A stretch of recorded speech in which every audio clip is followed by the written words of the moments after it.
পরম প্রেমময় যুগপুরুষোত্তম শ্রী শ্রী ঠাকুর অনুকূল চন্দ্রের রাতুল রাঙা চরণে জানালাম আমার শতকোটি দণ্ডবত প্রণাম। আমার ভক্তপ্রাণ দাদা ভাই বোন মা সকলকে জানালাম জয় গুরু। আশা করব ঠাকুরের কৃপায় আপনারা সকলে ভালো আছেন, সুস্থ আছেন, আনন্দে আছেন। আজকে একটা গুরুত্বপূর্ণ বিষয় নিয়ে আলোচনা করব। যারা স্বর্গীয় বাবা মায়ের ছবি বাড়িতে লাগিয়ে রাখেন, কান খুলে শুনে নিন। এই বিষয়টা অনেকেই কিন্তু হালকাভাবে নেন, অত বেশি গুরুত্ব দেন না, কিন্তু বাস্তবে এটি আমাদের পুরো জীবনের শক্তি, আমাদের সুখ দুঃখ, এমনকি আমাদের পরবর্তী প্রজন্মকেও প্রভাবিত করে। তাহলে বাড়িতে স্বর্গীয় বাবা মা, স্বর্গীয় আত্মীয় স্বজনের ছবি লাগানো কি সঠিক নাকি ভুল? আপনারা অনেক মানুষের বাড়িতে দেখেছেন যে যখনই আমাদের বাবা মা, পরিবারের কোনো সদস্য এই পৃথিবী ছেড়ে চলে যান, তখন আমরা তাদের ছবি বড় করে শ্রদ্ধার সাথে লাগিয়ে দিই।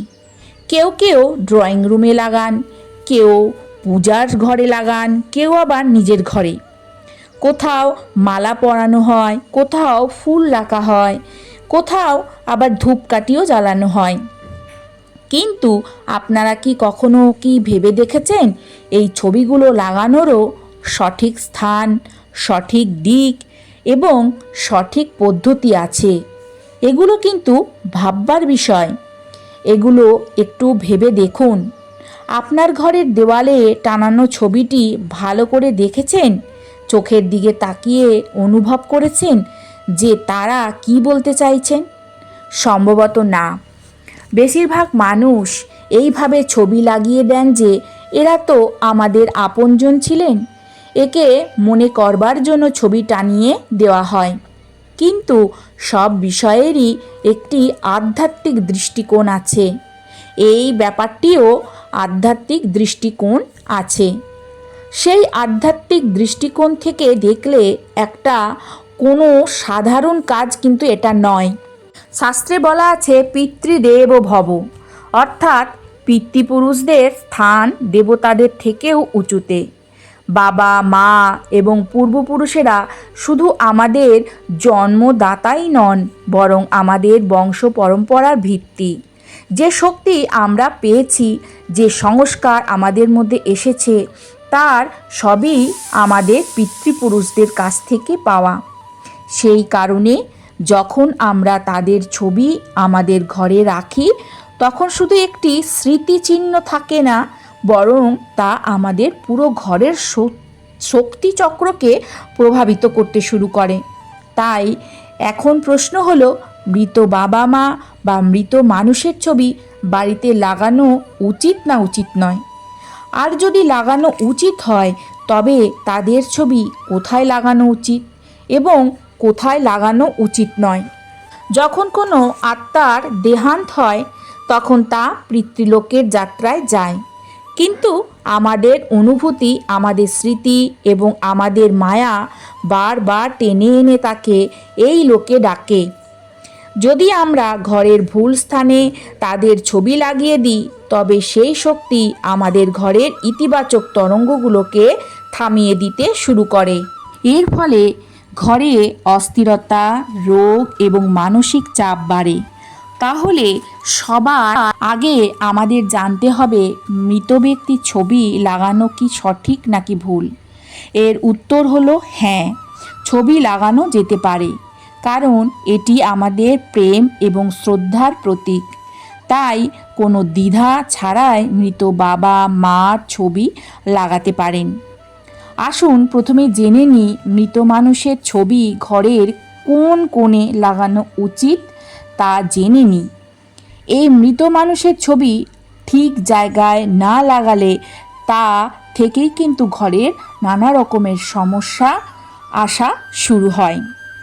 এই কথাটা অবশ্যই মনে রাখবেন যে যখনই মৃত ব্যক্তির ছবি লাগাবেন, তখনই তার মুখ যেন দক্ষিণ দিকে হয়, কারণ দক্ষিণ দিককে যমের দিক বলা হয়েছে। এটাই সেই দিক আত্মা পিতৃলোকের দিকে যায়।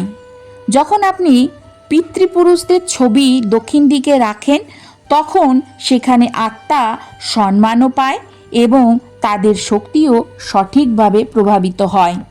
এতে ঘরের শান্তি বজায় থাকে এবং পিতৃপুরুষদের আশীর্বাদও পাওয়া যায়। কিন্তু অনেকে না জেনে ছবি যেখানে সেখানে টাঙিয়ে দেন, পূজার ঘরে, বেডরুমে, রান্নাঘরের পাশে, এমনকি বাচ্চাদেরও ঘরে। এর ফলে ঘরের শক্তির ভারসাম্যহীন হয়ে পড়ে। পিতৃপুরুষদের ছবি কখনোই ঠাকুর ঘরে লাগানো উচিত নয়। ঠাকুর ঘর হলো দেবতার স্থান। দেবতা ও পিতৃপুরুষদের শক্তি সম্পূর্ণ আলাদা আলাদা। যখন দুটোকে একসাথে রাখা হয় দুই শক্তির সংঘাত শুরু হয়। তাই শাস্ত্রে বলা হয়েছে যে পিতৃপুরুষদের ছবি ঠাকুর ঘরে বা মন্দিরে লাগানো উচিত নয়। পিতৃপুরুষদের ছবি বাচ্চাদের ঘরে বা বেডরুমে লাগানো একদমই উচিত নয়। এর ফলে প্রায়শই মানুষ অস্থির থাকে, ঘুম পুরো হয় না এবং বারবার অজানা স্বপ্ন আসে। বাচ্চাদের মন অত্যন্ত কোমল হয়। তারা পড়াশোনা, খেলাধুলা ও কল্পনায় ডুবে থাকে। যদি তাদের ঘরে পিতৃপুরুষদের ছবি থাকে তাদের মানসিক শক্তির উপর প্রভাব পড়ে। এর ফলে তাদের বিকাশ থেমে যেতে পারে এবং অকারণে ভয় পেতে পারে। পিতৃপুরুষদের ছবি সব সময় হল ঘর বা বসার ঘরে লাগানো উচিত, সেটাও কিন্তু দক্ষিণ দিকের দেওয়ালে। ছবি সব সময় চোখের সামনের উচ্চতায় লাগানো বেশি ভালো। খুব বেশি নিচে বা উপরের দিকে লাগানো উচিত নয়। ছবি সব সময় পরিষ্কার পরিচ্ছন্ন যেন হয়, ধুলো ময়লা যেন না জমে।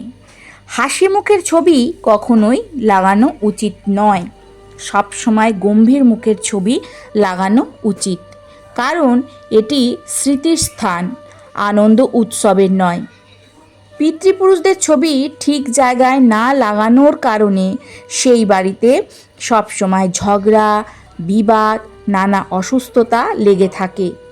যখন পিতৃপুরুষদের ছবি ঠিক জায়গায় না লাগালে তারা অস্বস্তি বোধ করে, তাদের আত্মাও শান্তি পায় না। এই কারণের জন্য সমস্যা বাড়তে থাকে।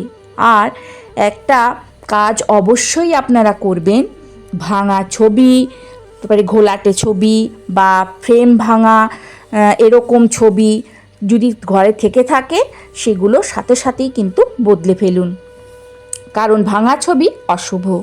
এর ফলে পিতৃপুরুষদের আত্মাকে অস্থির করে তোলে এবং ঘরে ঝগড়া, কলহ, তারপরে অশান্তি এবং আর্থিক বাধা নিয়ে আসে।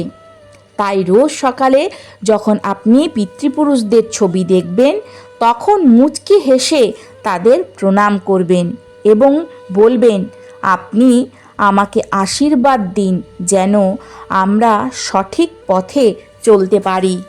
তাহলে আজকের আলোচনা থেকে নিশ্চয়ই আপনারা সকলে বুঝতে পারলেন যে মৃত মানুষের ছবি রাখা যেতে পারে ঘরে, কিন্তু সেটার দিকটা যেন ঠিক হয়, সেটা সবসময় যেন দক্ষিণ দিকের দেওয়ালে টানানো হয়। আর বাচ্চাদের ঘরে বা শোবার ঘরে বা ঠাকুর ঘরে কখনোই মৃত মানুষের ছবি টানিয়ে রাখবেন না। এতে কি হয়, এতে কিন্তু ঘরের মধ্যে ঝগড়া, অশান্তি, নানা রকমের রোগ এগুলো কিন্তু দেখা দেয়। আর বাচ্চাদের ঘরে কখনোই রাখবেন না। এতে কি হয়, তাদের মানসিক শক্তির ওপর কিন্তু প্রভাব পড়ে।